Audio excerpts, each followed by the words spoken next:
Hello friends, എല്ലാവർക്കും പുതിയൊരു വീഡിയോയിലേക്ക് സ്വാഗതം. ഇന്നത്തെ കഥയിൽ കടന്നലുകളെല്ലാം സാവിത്രി ഒരുപാട് കുത്തുന്നുണ്ട്. അതിനുശേഷം കാണിക്കുന്നത് മീനാക്ഷിയും കാർത്തികിനെയുമാണ്. മീനാക്ഷിയെ കടന്നൽ കുത്തിയ ഭാഗത്തെല്ലാം കാർത്തിക് ആണെങ്കിൽ മരുന്നിട്ട് കൊടുക്കുന്നുണ്ട്. മീനാക്ഷി കാർത്തികിനോട് ചോദിക്കുന്നുണ്ട്, എന്നാലും എന്നെ തന്നെ എങ്ങനെയാണ് കടന്നൽ ആക്രമിച്ചതെന്നൊക്കെ. കാർത്തിക് അപ്പോൾ പറയണ, നിനക്ക് കുറച്ച് അഹങ്കാരമുണ്ടെന്ന് കടന്നലിന് തോന്നിക്കാണും, അതുകൊണ്ടാണെന്നൊക്കെ പറഞ്ഞിട്ട് ചിരിക്കുന്നു. മീനാക്ഷി അപ്പോൾ പറയുന്നുണ്ട്, ACP തമാശ പറയുമ്പോൾ കാണാനൊക്കെ നല്ല ഭംഗിയുണ്ടെന്ന്. അത് കേൾക്കുമ്പോഴും കാർത്തിക് ചിരിക്കുന്നുണ്ട്.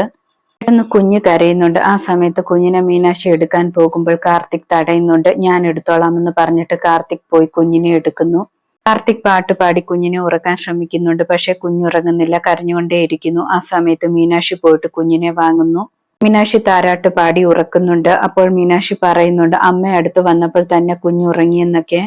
മീനാക്ഷി പറയുന്നുണ്ട്, അമ്മയുടെ മുഖത്താണെങ്കിൽ കടന്നല് കുത്തിയിട്ടുണ്ട്. അമ്മയ്ക്കാണെങ്കിൽ അച്ഛനാണ് മരുന്ന് പുരട്ടി തന്നത്. നല്ല സന്തോഷത്തോടെ ഇരിക്കുമ്പോൾ അച്ഛനെ കാണാൻ നല്ല പനിനീർ പൂ പോലെ ഉണ്ടെന്നൊക്കെ പറയുന്നു. മീനാക്ഷി പറയുന്നതെല്ലാം കേട്ടുകൊണ്ട് കാർത്തികൻ ചിരിച്ചിട്ട് അവിടെ നിന്ന് പോകുന്നുണ്ട്. പിന്നീട് കാണിക്കുന്നത് ജയറാം വെളിയിൽ വെച്ച് ചോറ് വാക്കാൻ ശ്രമിക്കുകയാണ്. ആ സമയത്ത് അത് കണ്ടുകൊണ്ട് നന്ദിനി അവിടേക്ക് വരുന്നുണ്ട്. നന്ദിനി ജയറാമിനെ സഹായിക്കുന്നു. നന്ദിനി ചോദിക്കുന്നുണ്ട്, ജേട്ടൻ എന്തിനാണ് ഇതൊക്കെ ചെയ്യുന്നത്? ഞാൻ 3 നേരവും ഫുഡ് തരുമല്ലോ, പിന്നെന്താണ് പ്രശ്നമെന്നൊക്കെ ചോദിക്കുന്നു.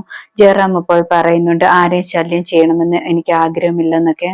നന്ദിനി അപ്പോൾ പറയുന്നുണ്ട്, ചെമ്പകമംഗലത്ത് അതിഥികൾ വന്നാൽ പോലും ഇങ്ങനെ ആഹാരം കൊടുക്കാറുണ്ട്, പിന്നെന്താണ് പ്രശ്നമെന്നൊക്കെ പറയുന്നു. ജയറാം അപ്പോൾ പറയുന്നുണ്ട്, ഞാനും ഒരു അതിഥി തന്നെയായി മാറിയെന്നൊക്കെ. അത് കേൾക്കുമ്പോൾ നന്ദിനി പറയുന്നുണ്ട്, അത് സ്വയം വരുത്തി വെച്ചതല്ലേ എന്നൊക്കെ.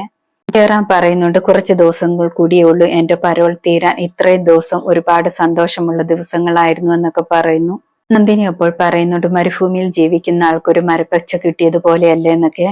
ജയറാം പറയുന്നുണ്ട്, കുറെ കാലത്തിന് ശേഷം എനിക്ക് ദേവിയുടെ കയ്യിൽ നിന്നും ആഹാരമൊക്കെ കഴിക്കാൻ പറ്റി, അതിൽ ഒരുപാട് സന്തോഷമുണ്ടെന്നൊക്കെ പറയുന്നു. നന്ദിനി അപ്പോൾ പറയുന്നുണ്ട്, ഞാൻ ആഹാരം തന്നെന്ന് കരുതി അതാണെങ്കിൽ വേറെ രീതിയിലൊന്നും എടുക്കണ്ട. അമ്മയുടെ മകന് തന്നെ തന്നതുപോലെ ഉള്ളൂ, അല്ലാതെ വേറൊരു സ്നേഹവും അതിലില്ലെന്നൊക്കെ പറയുന്നു. ജയറാം അപ്പോൾ പറയുന്നുണ്ട്, എത്ര കുത്തുവാക്കുകൾ പറഞ്ഞാലും അന്നും ഇന്നും എന്റെ മനസ്സിൽ ദേവി മാത്രമേ ഉള്ളൂ എന്നൊക്കെ പറയുന്നു. ശേഷം കാണിക്കുന്നത് വൈശാഖിനെയും മൈഥിലിയുമാണ്. മൈഥിലി വൈശാഖിനോട് പറയുന്നുണ്ട്, ഇവിടെ ഒരു ഫംഗ്ഷൻ ആണെന്ന് പറഞ്ഞിട്ട് ആളുകൾ ആരുമില്ലല്ലോ, നമ്മൾ 2 പേരും മാത്രമേ ഉള്ളല്ലോ എന്നൊക്കെ പറയുന്നു. ആ സമയത്ത് സ്വാമിനാഥൻ അവിടേക്ക് വരുന്നു. സ്വാമിനാഥൻ പറയുന്നുണ്ട്, ബർത്ത്ഡേ ആയിട്ട് നിങ്ങൾ മാത്രമേ അതിഥികളായിട്ടുള്ളൂ എന്നൊക്കെ.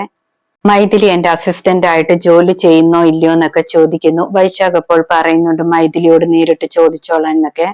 മൈഥിലി അപ്പോൾ പറയുന്നുണ്ട്, എനിക്ക് ജോലിക്ക് വരാൻ താല്പര്യമില്ലെന്ന്. അത് കേൾക്കുമ്പോൾ സ്വാമിനാഥന് ദേഷ്യമാകുന്നുണ്ട്. സ്വാമിനാഥൻ പറയുന്നു, എങ്കിൽ നിങ്ങളുടെ ഇഷ്ടം പോലെ, ഇന്ന് ബർത്ത്ഡേ ആയിട്ട് നിങ്ങൾ എന്നെ വിഷമിപ്പിച്ചു, നിങ്ങൾ പൊക്കോളാൻ എന്ന് പറയുന്നു. 2 പേരും പോകാൻ തുടങ്ങുന്ന സമയത്ത് സ്വാമിനാഥൻ നിൽക്കാനെന്ന് പറയുന്നു. അതിനുശേഷം വൈശാഖിനോട് പറയുന്നുണ്ട്, മൈഥിലി ഇവിടെ നിർത്തിയിട്ട് പോകാനെന്ന്. വൈശാഖ് അപ്പോൾ പറയുന്നുണ്ട്, ഇവൾ എന്റെ ഭാര്യയാണെന്ന്. സ്വാമിനാഥൻ അപ്പോൾ പറയുന്നു, ഇവള് നിന്റെ ഭാര്യയല്ല, ഒരു പോലീസ് ഉദ്യോഗസ്ഥന്റെ ഭാര്യയായിരുന്നു. നീ ഇവളെ തട്ടിക്കൊണ്ട് വന്നതല്ലേ, നീ കള്ളു കുടിച്ചപ്പോൾ എല്ലാ കാര്യങ്ങളും എന്നോട് തുറന്നു പറഞ്ഞതാണെന്നൊക്കെ പറയുന്നു. മൈഥിലി അപ്പോൾ അതെല്ലാം ഞെട്ടലോടെ കേൾക്കുകയാണ്. മൈഥിലി ദേഷ്യത്തോടെ വൈശാഖിനെ നോക്കുന്നുണ്ട്. സ്വാമിനാഥൻ പറയുന്നുണ്ട്, ഇപ്പൊ തന്നെ പോലീസുകാരെ വിളിച്ചു പറഞ്ഞാൽ നിങ്ങളുടെ കാര്യത്തിൽ തീരുമാനമാകും. പോലീസിനെ വിളിക്കണോ അതോ മൈഥിലിയെ ഇന്നൊരു ദിവസം ഇവിടെ നിർത്തണോ എന്ന് നീ തീരുമാനിക്കാനെന്നൊക്കെ പറയുന്നു. എന്തായാലും നിങ്ങൾക്ക് ഞാൻ 10 മിനിറ്റ് സമയം തരാം, അതിനുള്ളിൽ നിങ്ങൾ തീരുമാനിക്കെന്നൊക്കെ പറഞ്ഞിട്ട് സ്വാമിനാഥൻ അകത്തേക്ക് പോകുന്നു. മൈഥിലിയും വൈശാഖും ആകെ പ്രശ്നത്തിലാകുന്നു. ഇന്നത്തെ കഥ ഇതോടെ അവസാനിക്കുന്നു. പുതിയൊരു കഥയുമായി വീണ്ടും കാണാം. താങ്ക്